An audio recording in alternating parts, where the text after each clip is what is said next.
Assalamualaikum warahmatullahi wabarakatuh. Selamat sore teman-teman semuanya. Kembali lagi sama saya Reza Bersaputra di podcast Telsa TV. Di podcast kali ini kita akan membahas SPMB yang sudah tertera di depan kita hari ini. Di depan kita kali ini, apa sih itu SPMB? Sistem penerimaan murid baru. Jadi SMK Telekomunikasi Tunas Harapan sedang membuka sistem penerimaan murid baru tahun ajaran 2026-2027. Oke teman-teman, kali ini saya tidak sendirian. Saya ditemani oleh salah satu narasumber dari SMK Telkom juga, yaitu Mas Ahmad. Oke Mas Ahmad, boleh diperkenalkan dulu? Ya, halo teman-teman, kenalin namaku Muhammad Abdurrahman dari kelas F11F jurusan DKV. Ya, di sini saya menjadi narasumbernya Mas Tesa buat penerimaan siswa baru di SMK Telkom ini. Oke, Mas Ahmad,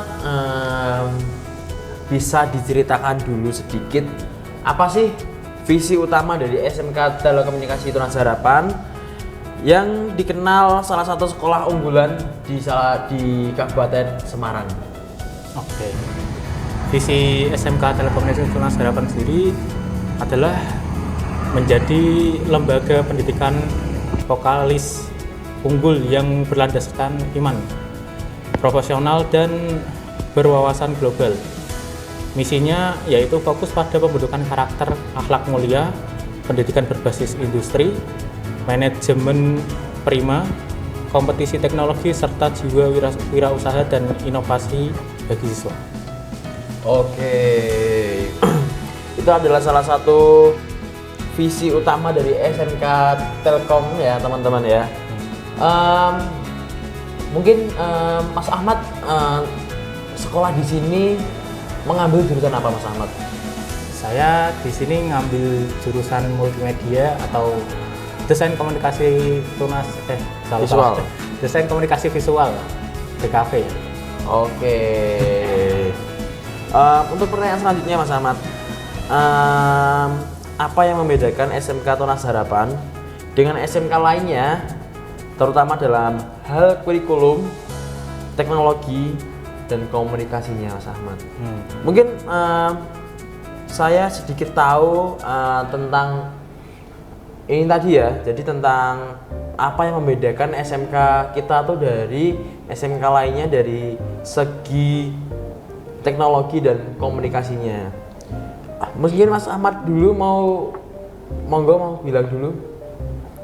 Oke, ya, dari sepengetahuan saya, SMK Telekomunikasi Tunas Harapan ini Kabupaten Semarang terutama ya, punya perbedaan yang signifikan dibandingkan SMK lain, terutama dalam keunggulan kurikulum teknologi informasi dan komunikasi (TIK) serta fokus pada industri. Ya, salah satu keunggulannya tuh SMK ini fokus khusus pada teknologi dan telekomunikasi sesuai dengan namanya ya. Sekolah ini adalah pelopor dalam bidang teknologi informasi di Kabupaten Semarang. Kurikulum dikhususkan pada bidang-bidang TI seperti teknik komputer dan jaringan TJKT, rekayasa perangkat lunak RPL, dan multimedia alias DKV. Oke Mas Ahmad, tadi sudah cukup menjawab pertanyaan saya bahwa SMK Telekomunikasi Tunas Harapan itu cenderung lebih ke teknologi dan komunikasinya, karena seperti slogan kita Mas, nggak slogan sih, nama SMK kita tuh SMK Telekomunikasi Tunas Harapan. Jadi kita lebih cenderung ke teknologi dan komunikasi. Oke Mas Ahmad, lalu kita lanjut ke pertanyaan kedua atau segmen kedua. Yang akan saya tanyakan adalah seputar fasilitas dan program keunggulan di SMK Telekomunikasi Tunas Harapan. Oke, yang akan saya tanyakan pertanyaan pertama. Untuk menunjang praktik siswa, fasilitas teknologi apa yang paling dibanggakan di SMK Telkom ini? Mas Ahmad? Kalau iya, ini dari sudut pandang saya nih. Iya, boleh. Saya kan nih di cafe ya. Itu yang fasilitas yang paling mumpuni di sini tuh, ada di cafe sendiri ada PC, komputer dan kamera. Terus ada studionya di sini. Terus kan di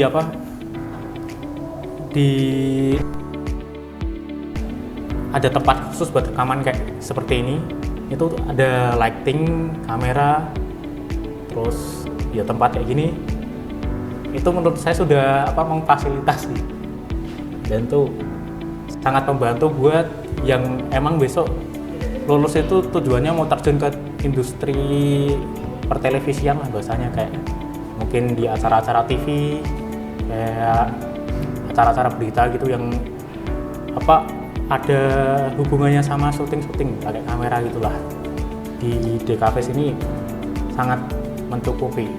Dan untuk jurusan lain tuh kalau penglihatan saya juga bagus. Dari TKR itu ada bengkelnya sendiri, punya mobil-mobilnya buat praktek praktek bengkel gitu. Dari TKJ itu ada labnya sendiri buat TKJ itu kan kayak kabel-kabel itu ya, WiFi, CCTV, komputer gitulah, itu ada. Terus di RPL sendiri ada labnya tuh, bagus banget tuh ada sponsornya banyak. Itu kan ya karena punya kerja sama industri luar gitu, makanya itu jurusannya bagus, modding itu buat aplikasi. Oke, Mas Ahmad. Yang ada beberapa lah teknologi yang dibanggakan dari SMK kita ya Mas Ahmad ya. Terutama karena kemarin kita habis kunjungan industri ke Yogyakarta, lebih tepatnya ke TV nasional TVRI yang tepatnya berada di Sleman ya, berada tepatnya di Sleman. Setelah dari kemarin kita dua kunjungan ke dua tempat, yang pertama kita di TVRI, yang kedua kita ke MMTC atau STMM sekarang, Sekolah Tinggi Multimedia.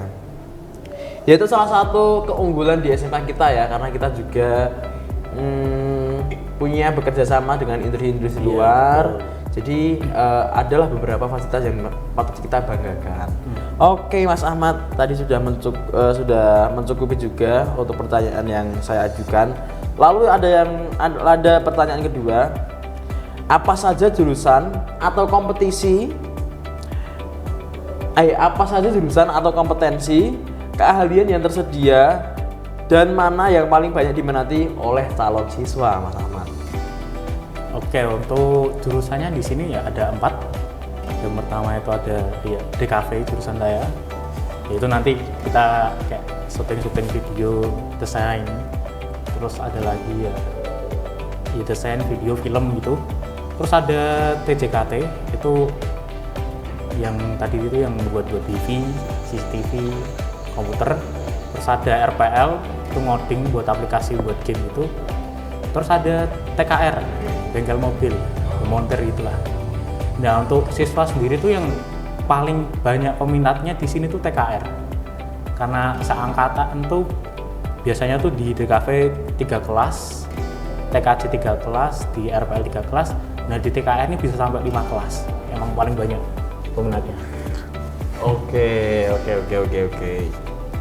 Karena dari sudut pandang saya sendiri ya Mas Ahmad ya, TKR itu menjadi salah satu jurusan unggulan karena banyak teman-teman TKR itu ingin setelah lulus dari sini menjadi montir, dia punya bengkel sendiri.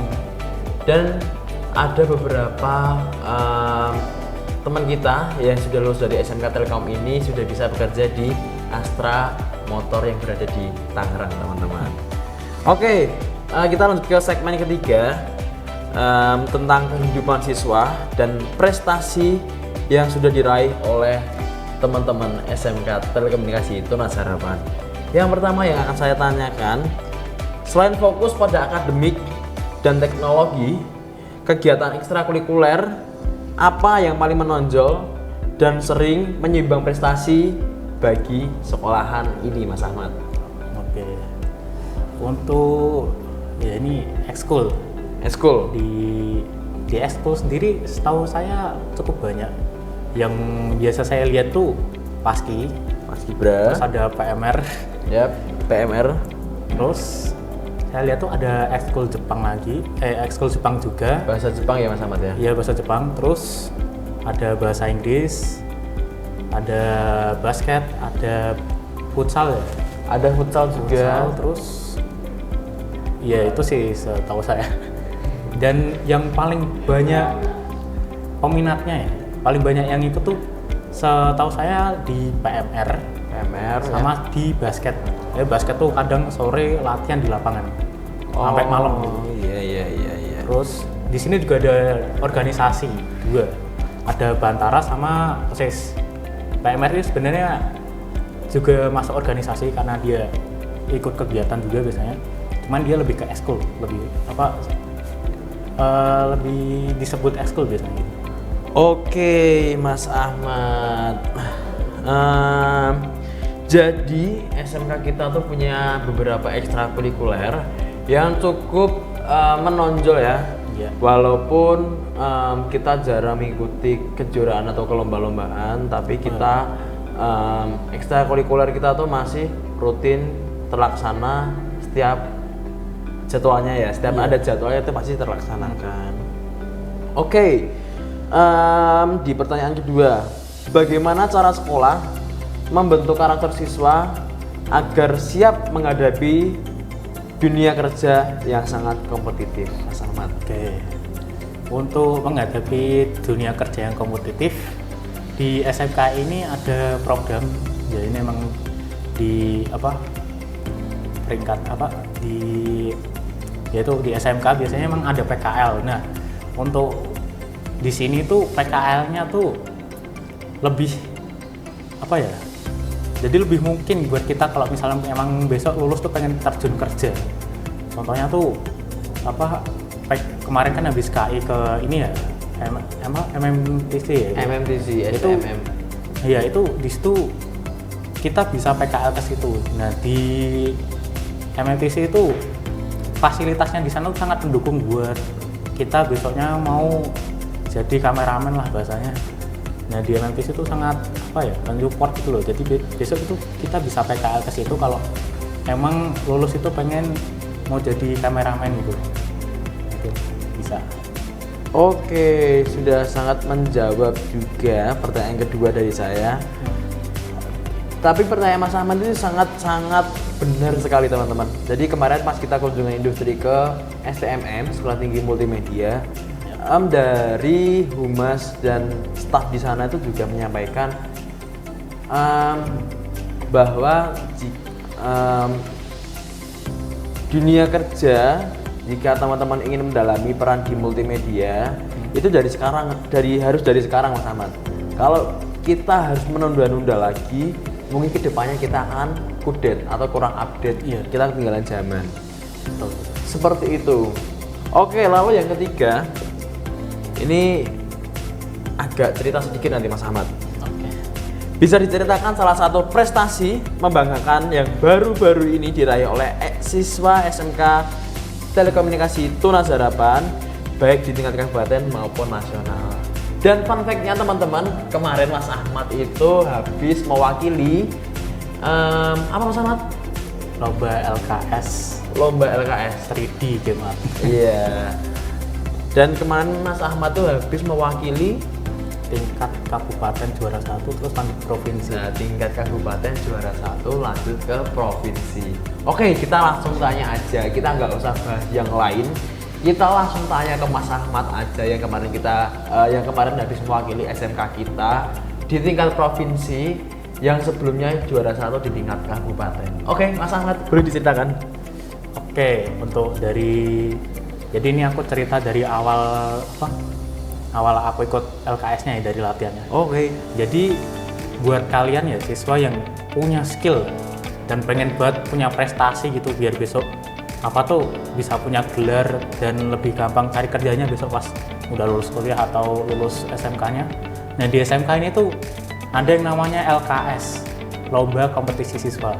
Nah itu siswa-siswa yang dia punya skill yang dominan, yang kalau di DKV itu ini lombanya, ya ini kan lomba ya guys.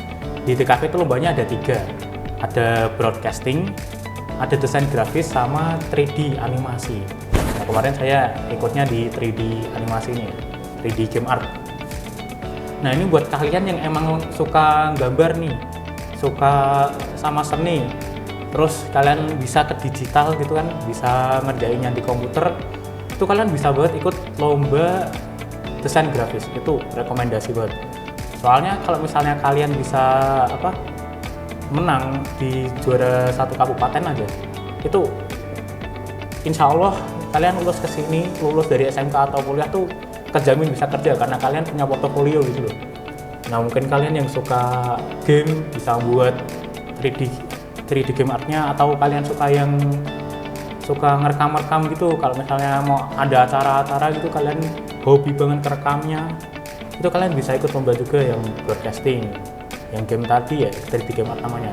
Itu sangat rekomendasi kalau di sini, karena kalau lulus kalian tuh punya portofolio. Jadi misal kalian melamar kerja gitu, misal wawancara, kalian bisa ceritain gitu kalau kalian pernah ikut lomba ini. Ya mungkin kalau misalnya kalian ikut lomba belum menang, ya itu belum menang di lombanya, tapi kalau di sekolahnya ini kalian yang paling dominan itu loh, bisa nunjukin potensi kalian di sini. Dan itu saya sangat rekomendasi karena itu lebih menjamin hidup kalian ke depannya. Gitu. Oke, begitu ya. Jadi teman-teman, tadi Mas Ahmad sudah cerita sedikit tentang bagaimana perjalanan Mas Ahmad itu bisa sampai ke LKS, dan ada beberapa kompetisi atau gimana? Ada beberapa kompetisi ya. Oke.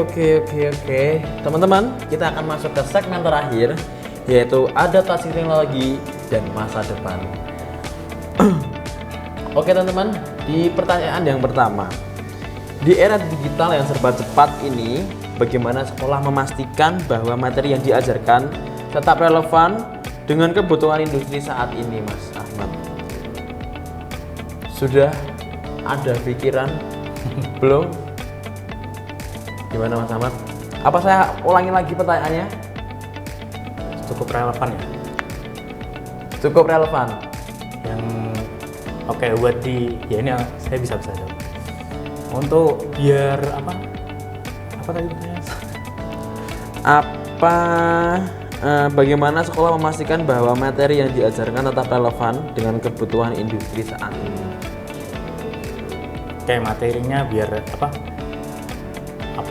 biar gimana caranya materi yang diajarin di sini tetap relevan buat industrinya, buat ke industri kerja ya. Oke, kalau dari pengetahuan saya itu di sini tetap diajarin sejarahnya dulu, itu soalnya penting tuh. Besok kalau pas ke dunia kerja, misal kalian udah ke industri mana terus ada kunjungan tuh, kalian bisa jadi yang jelasin jelasin sejarahnya gitu. Jadi itu masih bisa dibilang relevan. Dan untuk ini sendiri sekarang kan udah ada AI ya. Sekarang tuh ada materi baru di kelas 10, yaitu pelajaran AI. Itu sangat membantu buat ke depannya. Jadi besok kalau misalnya kalian daftar ke industri, kalian bisa masuk ke bagian orang yang pegang AI-nya. Kan nggak mungkin tahu industri bosnya yang pegang AI-nya, kan nggak mungkin. Jadi kalian yang pegang AI. Oke. Jadi kita akan masuk ke pertanyaan terakhir. Apa pesan atau harapan dari pihak sekolah untuk para siswa yang saat ini sedang menempuh pendidikan di SMK Telekomunikasi Tunas Harapan? Mungkin akan saya ubah sedikit pertanyaan tadi. Apa pesan dan harapan dari Mas Ahmad untuk para murid, para siswa yang ada di SMK Telekomunikasi Tunas Harapan yang sedang menempuh pendidikan di sini? Apa harapan ke depannya? Karena teman-teman, Mas Ahmad ini juga salah satu mantan wakil ketua OSIS. Jadi Mas Ahmad juga sedikit tahu bagaimana keluh kesah teman-teman yang mungkin pernah curhat juga sama Mas Ahmad tentang SMK Telekomunikasi Tunas Harapan ini. Apa kendala yang mungkin yang bisa diubah atau dapat diubah. Oke Mas Ahmad, boleh disampaikan pesan dan harapan untuk SMK Telkom untuk teman-teman yang sedang menempuh pendidikan di sini. Selamat silakan. Untuk pesan dari saya ya teman-teman, tetap semangat itu yang pertama. Yang kedua ini kerja keras. Soalnya kalau kalian belajarnya leha-leha, nggak yang niat, jurusan ini tuh sebenarnya itu terancam. Tapi di sisi lain ini potensi banget gitu loh buat industri hiburan gitu loh, buat di media. Nah, terancamnya tuh sekarang udah ada AI. Kalau kalian masih malas-malesan nggak mau pelajari AI atau kurang serius di bidang ini tuh, nanti kalian bisa tergantiin. Misal besok kalian lulus, kalian dari sekolah dari jurusan ini, dari jurusan teknologi itu, terutama di desain. Kalau kalian nggak bisa desain tuh AI bisa gantiin loh. Nanti kalian nggak dapat kerjaan malahan. Jadi pesan saya itu giat belajar, tetap semangat, bekerja keras, dan harapan saya tetap kalian bisa jadi orang sukses teman-teman. Amin ya rabbal alamin. Karena masih ada lagi ya. Silakan. Karena di bidang ini tuh sebenarnya kalau di Indo kurang dihargai, cuman kalau kalian emang bisa nunjukin yang terbaik, ya mungkin di luar Indo kalian bisa dilirik dan kalian bisa mungkin kerja di luar negeri. Itu harapan saya, mungkin di situ suksesnya. Oke. Sudah itu ya? Sudah. Oke, kita boleh ganti di kamera tengah aja Mas Habib. Mungkin itu saja pertanyaan dan beberapa cerita yang sudah saya tanyakan ke Mas Ahmad. Dan yang terakhir teman-teman, Mas Ahmad, ini kan kita temanya SPMB, sistem penerimaan murid baru. Jadi kita harus mengasih tutorial atau tata cara bagaimana adik-adik atau teman-teman SMP yang akan mendaftar di SMK kita. Mungkin bisa dijelaskan atau saya bantu jelaskan juga? Saya kurang tahu. Kurang tahu ya? Oke teman-teman, saya bantu jelaskan. Kamera tetap di tengah aja. Yang pertama, teman-teman nanti teman-teman masuk dari gerbang SMK Telkom ya. SMK Telkom nanti teman-teman masuk dari depan, parkir di depan humas atau parkirannya sudah disediakan. Lalu teman-teman jalan kaki ke arah mana itu Mas? Yayasan PPDB. Oh, PPDB itu ya. Jadi teman-teman nanti ada ketemu pertigaan, nanti belok kiri di pelang yang tulisannya SMK Telkom, nanti teman-teman belok kiri arah masjid. Iya, arah tulisan PPDB teman-teman. Nanti teman-teman akan diarahkan menuju tempat pendaftaran ya Mas Ahmad ya. Tempat pendaftaran, lalu teman-teman akan dibantu dari pihak yayasan untuk mendaftar di SMK Telkom dan mendapatkan jurusan yang diinginkan. Oke Mas Ahmad, sudah. Oke teman-teman, sudah segitu saja. Ini podcast dari kita. Dan saya Reza Bersaputra dan saya Mas Ahmad. Oke, kita pamit undur diri. Wassalamualaikum warahmatullahi wabarakatuh. Ya. Bos,